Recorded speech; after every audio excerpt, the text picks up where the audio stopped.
Hello you, it's me. Today we're going to talk about The City We Became by N.K. Jemisin. Pretty chuffed that I actually managed to get a signed copy. Hopefully this video is going to be a bit more HD. It turns out that I've been filming this entire YouTube channel in standard and my partner had to explain to me how a video camera works this morning. I've got quite a bit to say about this one. It's the first N.K. Jemisin book I have read, and I was well impressed. This is about how sometimes a confluence of events can lead up to the awakening of a city, of that city being personified in a person who is sort of a guardian spirit of an area, almost like a genius loci if you've ever read the Rivers of London series. In some cities, there can be complications when this kind of thing happens, and because the boroughs and districts of New York are so distinct, 5 people instead of 1 are chosen to represent the various areas of New York. And this book follows Manhattan, Brooklyn, the Bronx, Queens, and Staten Island as they sort of struggle to come to terms with their own powers, what they've become, while working together to protect New York from something outside of it that's trying to destroy it. From an organism that, it would appear, exists solely to destroy these newly emergent cities.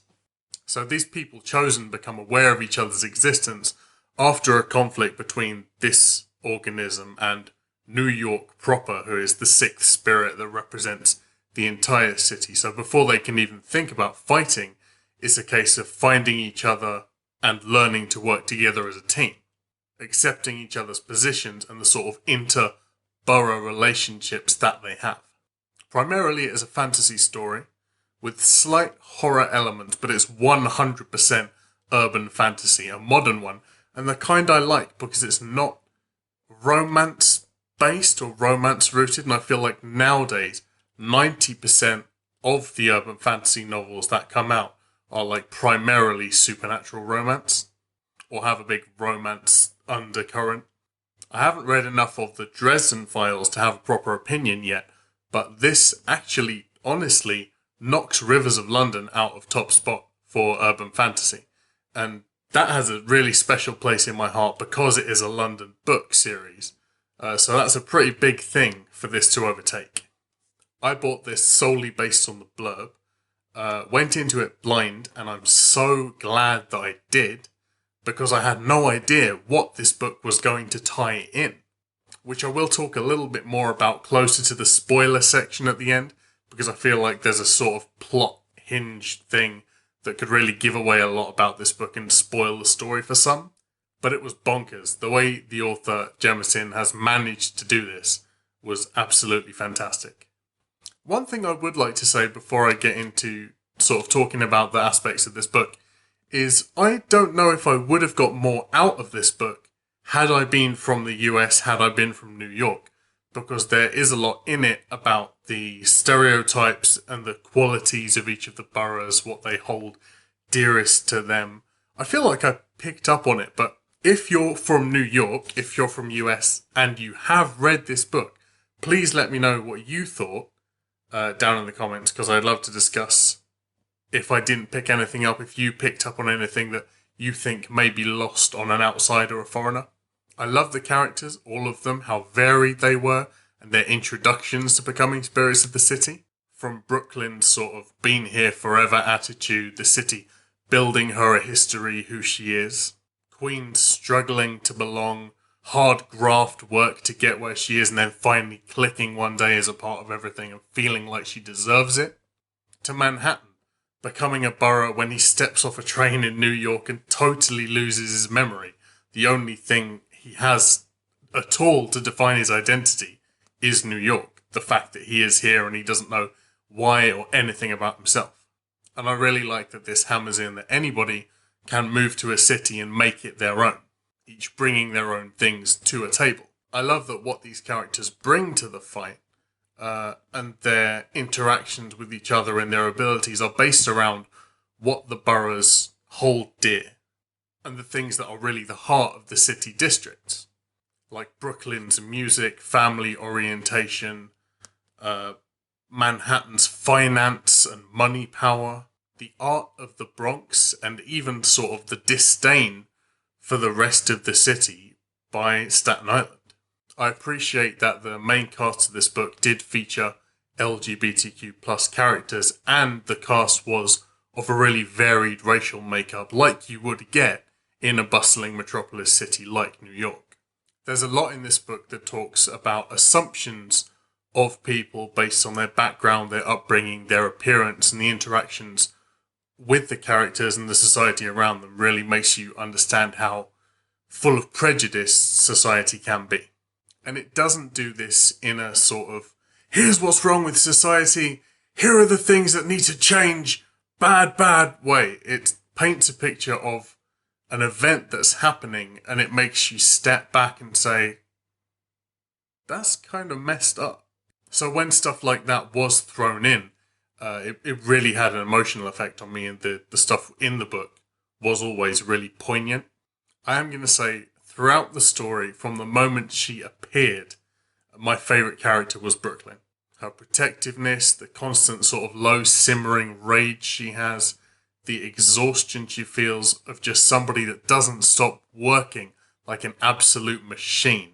Great character creation. And while they all had their parts to play, it really felt to me a lot of the time like Brooklyn was sort of party leader, sort of the protective paladin tank of the party, with the mixture of protecting people due to a sense of duty and righteousness down to just the I'm stronger, it makes sense that I'm the one that goes first feeling. The character development was good because while it didn't develop the characters' changing mindsets, it gave a really good introduction background to each character, and the character creation that was done was a creation of the relationship they have to each other and the building of trust over quite a short space of time. I think the events in this book happen over about 3 or 4 days, but the sort of slow build of trust was done quite realistically, so I did like that a lot.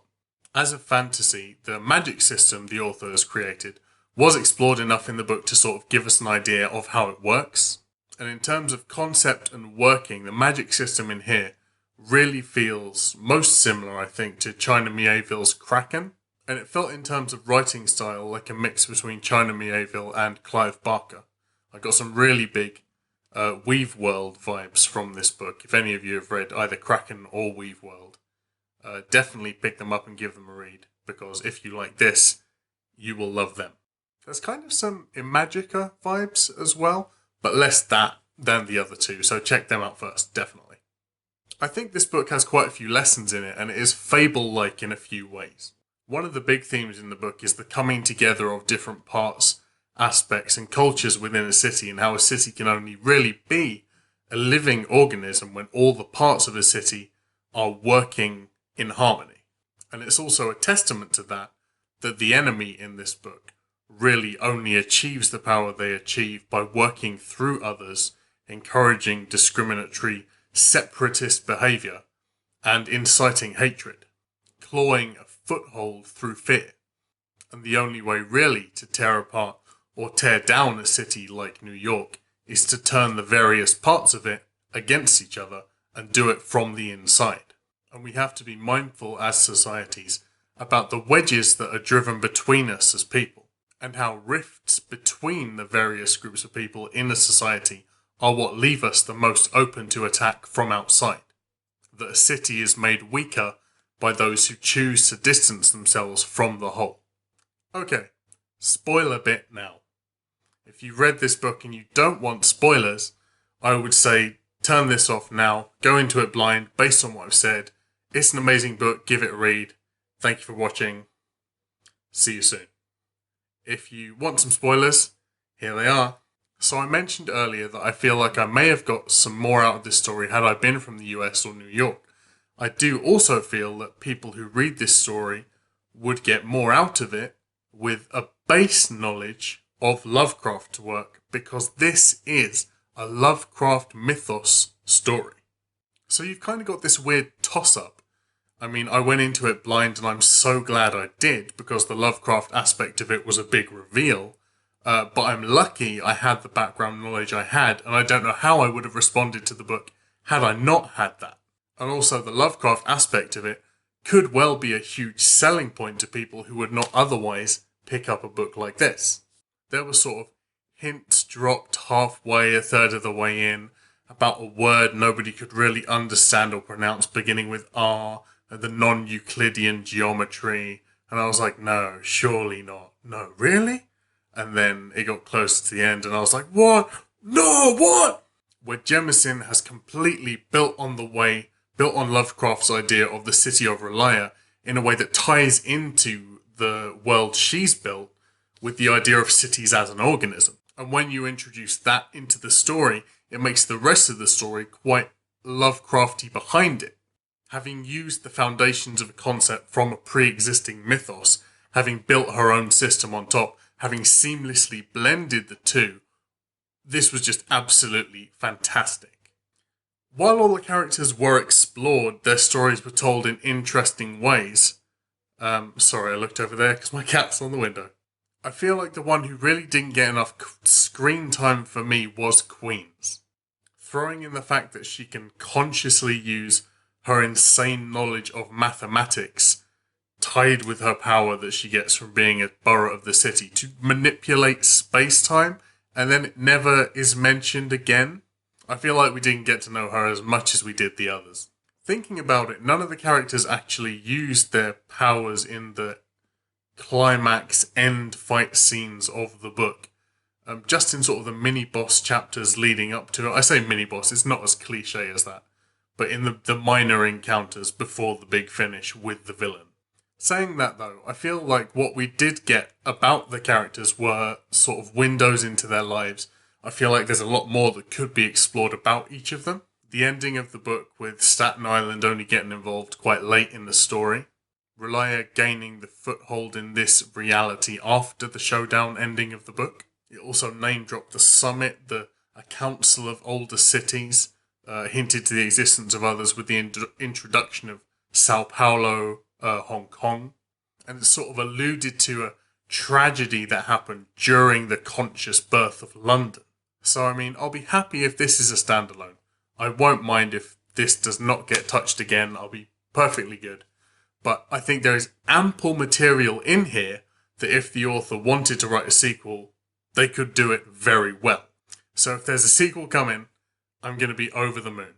Another thing I loved about this book was the really symmetrical beginning and ending, told from first person as opposed to the third person of the rest of the book. The first person view of New York proper, the Sixth Spirit. The way it moved through a quick fire slideshow of concepts and scenery that really sum up New York, to me felt almost like beat poetry and had a similar feel to The Weaver, if anybody's read any of China Miéville's Bas Lag trilogy. The writing style the whole way through this, I cannot get over how phenomenal it was.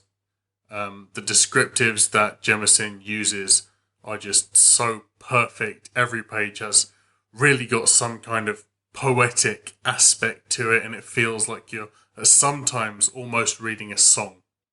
One last thing, I would also love to see H.P. Lovecraft's face, knowing that his mythos is being expanded, enriched in such a beautiful and clever way by a black woman, because he's a big old racist, and I think it would make him pee his pants. So, thank you very much for watching. Hopefully this video comes up when I go through editing a slightly better quality and lighting than the previous videos have, but we're getting closer to knowing what we're doing on YouTube, so we're nearly there.